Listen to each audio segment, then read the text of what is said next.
اور خاص طور پر اس زمانے میں امت مسلمہ کے لیے دعا کی بڑی سخت ضرورت ہے، کیونکہ پچھلے دنوں ہماری امت مسلمہ زبردست فتنے کا شکار ہوئی ہے۔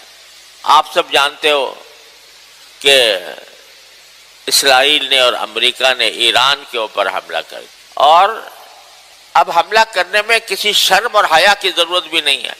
مذاکرات جاری ہیں اور ایران نے کچھ باتیں تسلیم بھی کر لی ہیں، مذاکرات کی میز سے اٹھ کر جا کر حملہ آور ہو جاتے ہیں ایران کے اوپر۔ یہ ایک عالمی غنڈہ گردی شروع ہوئی ہے کہ ٹرمپ صاحب جب چاہیں تو کسی ملک کے اوپر جا کر اس کے بادشاہ کے محل کے اوپر جا کر بمباری کر کے اس کو مار دیں اور اس پہ قبضہ کر لیں۔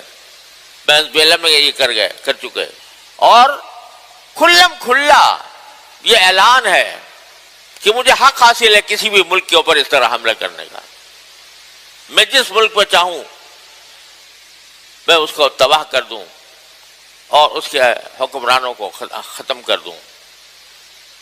نہ کوئی اقوام متحدہ، نہ کوئی بین الاقوامی قانون، نہ کوئی اخلاق، نہ کوئی رواداری، میں عقل کل ہوں، میں جہاں چاہوں جا کر بمباری کر دوں، اس آدمی کو ٹارگٹ کلنگ کروں کسی آدمی کی باقاعدہ۔ تو یہاں بھی ایران کے اوپر حملہ کر کے اسرائیل اور امریکہ نے امت مسلمہ کے خلاف زبردست سازش کھڑی کی ہے۔ مقصد اس کا یہ ہے کہ مسلمان آپس میں متحد نہ ہوں، مسلمانوں کو مسلمانوں سے لڑا دیا جائے۔ ایران پر حملہ ہوا، مذاکرات کے عین درمیان ابھی بات چیت مکمل ہونے والی تھی اور حملہ ہو گیا، اور اس کے سربراہ کو باقاعدہ نشانہ بنا کر قتل کیا گیا۔ یہ جنگل کا قانون، یہ عالمی غنڈہ گردی، اس کا ارتکاب کیا اس رمضان کے اندر۔ مجھے افسوس ہے کہ بعض اوقات لوگ یہ کہنے لگتے ہیں کہ بھئی وہ تو شیعہ لوگ تھے اور ایران سے ہمارا اختلاف ہے اور فلانا۔ خدا کے بندو، اس امریکہ اور اسرائیل نے اس پر اس لیے حملہ نہیں کیا کہ وہ شیعہ تھا، وہ اس لیے حملہ کیا کہ وہ عالم اسلام کا ایک رکن تھا، اور اس کے نتیجے میں اس کو حملہ کرنے پر اکسایا خلیج کے ممالک کے اوپر، کیونکہ امریکی اڈے وہاں پر موجود تھے۔ تو ان امریکی اڈوں سے بظاہر ایران پر حملے ہوتے ہوں گے، تو اس ایران نے یہ کہا تھا کہ اگر مجھ پر حملہ ہوگا تو میں امریکی اڈوں کو نشانہ بناؤں گا۔ لیکن امریکی اڈے تو کیا نشانہ بنتے، پتہ نہیں کس حد تک بنے، اللہ ہی جانے۔ لیکن اس کے نتیجے میں خلیج کے ملکوں میں شہری مر رہے ہیں، شہری سہولیات کو ختم کیا جا رہا ہے، اور اس میں جو شہری عمارتیں ہیں وہ تباہ ہو رہی ہیں۔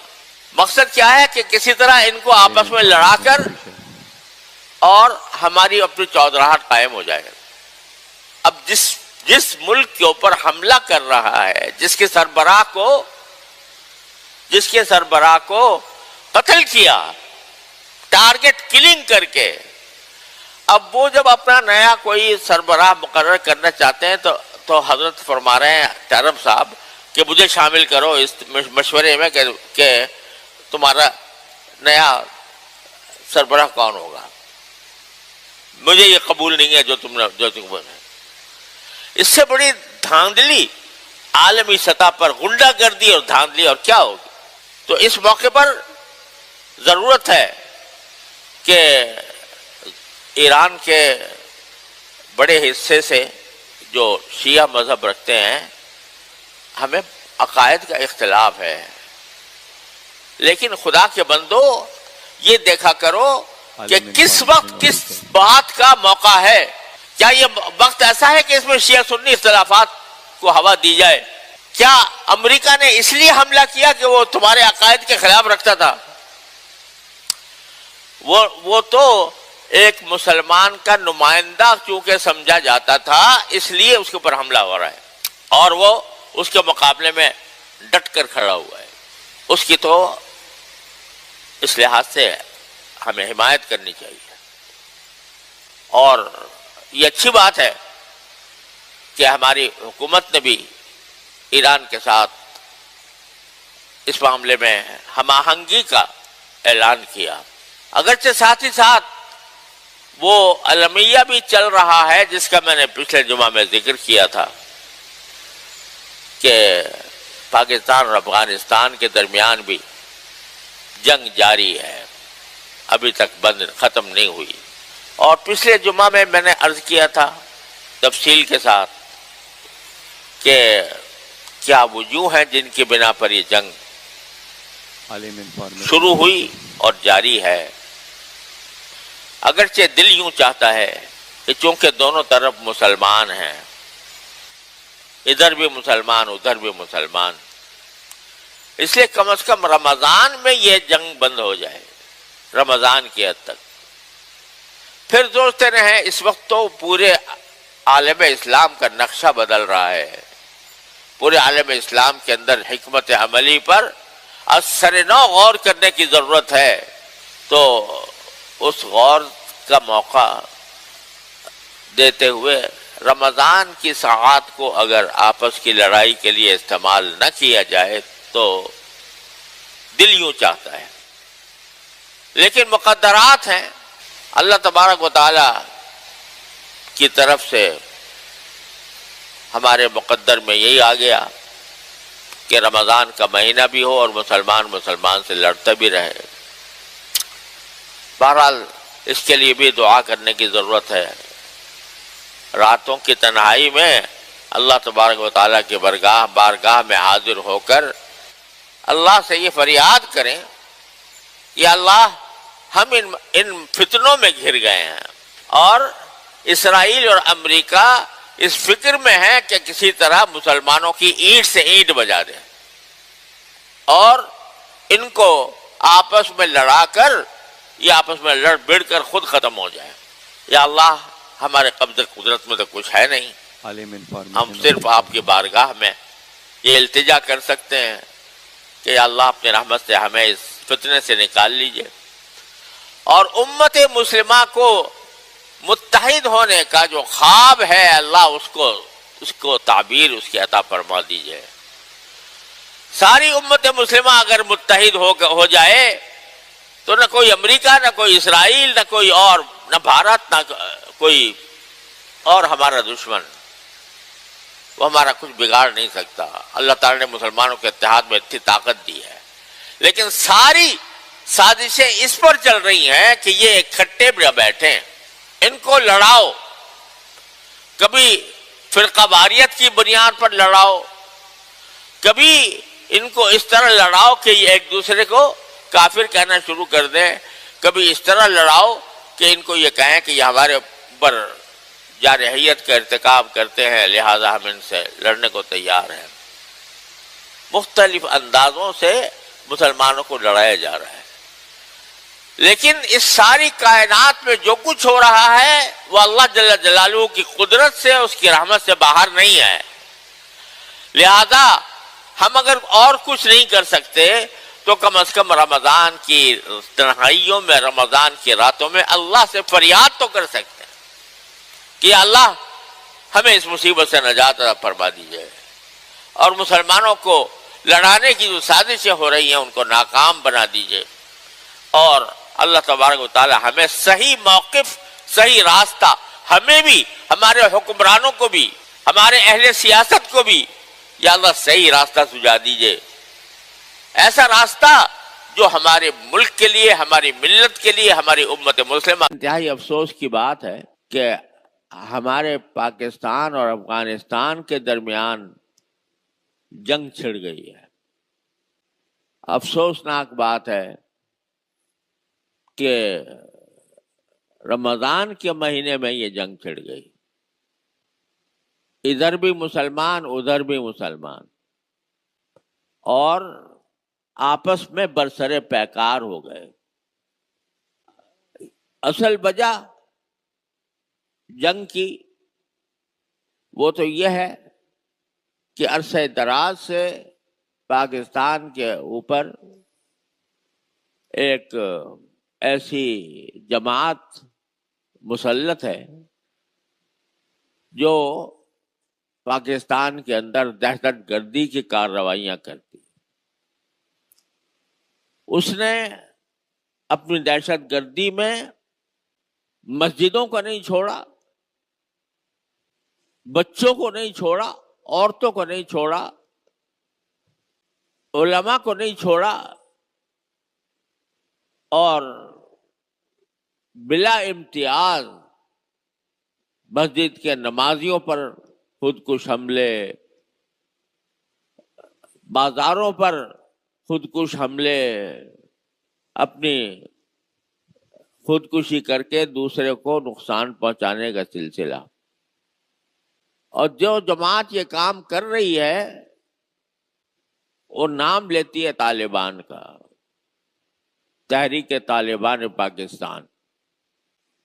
ہم بار بار اس بات کو واضح طور سے اعلان کر چکے ہیں کہ یہ تحریک جو ہے یہ کسی طرح بھی ان کے لیے جائز نہیں ہے، حرام ہے ان کے لیے کہ مسلمانوں کے اوپر حملہ آور ہو، اور یہ سلسلہ سال سال سے چل رہا ہے۔ افسوس ہے کہ ہم نے بار بار افغان طالبان جو حقیقی معنی میں طالبان ہیں، یہ تو انہوں نے نقلی طالبان ہیں، یہ اصلی طالبان جو ہیں ان سے بار بار ہم نے درخواست کی، آج نہیں بلکہ اس وقت بھی جب امریکہ کے ساتھ جنگ جاری تھی، اس وقت بھی یہ لوگ پاکستان کے اندر دہشت گردی کی کارروائیاں کرتے تھے اور اس کو جہاد کا نام دے دیتے، بغاوت کو جہاد کا نام دیا ہوا تھا۔ اس وقت بھی ہم نے کھل کر یہ بات کہی کہ یہ ناجائز اور حرام کام کر رہے ہیں، لیکن اور اس وقت ہم نے افغانستان کے طالبان سے، چونکہ ہمارے بہت اچھے قریبی روابط تھے، ہم نے ان کی حتی الامکان اپنے بس میں جتنا تھا امریکہ کے خلاف ان کی مدد کی اور ان کے ساتھ کھڑے ہوئے۔ اس وقت بھی ہم ان سے جب درخواست کرتے تھے کہ آپ یہ ایک مرتبہ یہ جو آپ کے بناوٹی طالبان ہے، تحریک طالبان پاکستان کے نام سے، آپ سے ان کا کوئی تعلق ہے یا نہیں ہے؟ تو وہ کہتے تھے کہ نہیں، ہمارا ان سے کوئی تعلق نہیں۔ تو ہم کہتے تھے ایک مرتبہ کم از کم آپ ان سے برات کا اظہار کر دیں، کیونکہ آپ کا نام استعمال کرتے ہیں۔ لیکن بار بار کہنے کے باوجود اور بار بار اس کا اقرار کرنے کے باوجود انہوں نے اس زمانے میں ان سے برات کا اظہار نہیں کیا۔ یہ رویہ ان کا افسوسناک ہے جو چلا آ رہا ہے، اور اسی رویے کی بنیاد پر اب یہ تحریک طالبان پاکستان کرنے والے ٹی ٹی پی جس کو کہا جاتا ہے، یہ اپنا امیر المومنین انہی کو کہتی ہے اور انہی کا نام استعمال کرتی ہے، اور پھر انہی کی زمین سے ہمارے اوپر آ کر حملہ آور ہوتی ہے۔ یہ سلسلہ عرصہ دراز سے چلا آ رہا ہے۔ یہ ہمیں شکایت افغانستان سے مدتوں سے ہے، اب بھی ہے، لیکن اس شکایت کے لیے ہمارے نزدیک آپس میں جنگ کر لینا، جنگ ٹھان لینا، یہ کوئی اس مسئلے کا حل نہیں ہے۔ اس سے نہ پاکستان کا فائدہ نہ اس سے افغانستان کا فائدہ۔ اس سے صرف دشمنان اسلام کو فائدہ ہوگا. اور افسوس یہ ہے کہ یہ جنگ رمضان کے مہینے میں شروع ہو گئی. کس نے پہل کی, کس نے جواب دیا, اس بحث سے قطع نظر. لیکن رمضان کے مہینے میں قرآن کہتا ہے, رسول کریم صلی اللہ علیہ وسلم فرماتے ہیں, کوئی دوسرا بھی تمہارے ساتھ جہالت کا برتاؤ کرے, لڑائی کرے, تو تم کو میرا روزہ ہے, میں اس وقت رمضان کے اندر تم سے لڑائی نہیں کروں گا. مگر یہاں رمضان کے اندر بھی چھڑ گئی ہے, تو انتہائی افسوس ہوتا ہے. اور ہونا یہ چاہیے تھا. میں آپ سے آج حقیقت بھی عرض کر دوں کہ یہ جو فسادی گروہ ہیں, چاہے وہ ٹی ٹی پی کے نام سے ہوں, چاہے وہ داعش کے نام سے ہوں, یا کسی اور نام سے ہوں, یہ ایسے گروہ ہیں کہ جن کے بارے میں سوائے اس کے کچھ نہیں کہا جا سکتا کہ یہ پاکستان جیسے ملک کو کمزور کرنے کے لیے کھڑے ہوئے ہیں. اگر یہ کہوں تو کچھ مبالغہ نہیں ہوگا کہ کھڑے کیے گئے ہیں. تو بہرحال اس تمام تلخ حقیقت کے باوجود ہم یہ سمجھتے ہیں کہ پاکستان اور افغانستان دونوں کے لیے جنگ کسی بھی اعتبار سے فائدہ مند نہیں ہے. اس کا نقصان ہوگا, دونوں کو ہوگا. اور جنگ کے زمانے میں جب جنگ چھڑ جاتی ہے تو پھر دعوے بھی بڑے اونچے اونچے کیے جاتے ہیں, اور ہر ایک اپنی فتح کے دعوے کرتا ہے, اور اس میں دوسرے کو نیچا دکھانے کی کوشش کرتا ہے. حالانکہ اگر معاملے کو سلجھانا مقصود ہو, سچے دل سے مقصود ہو,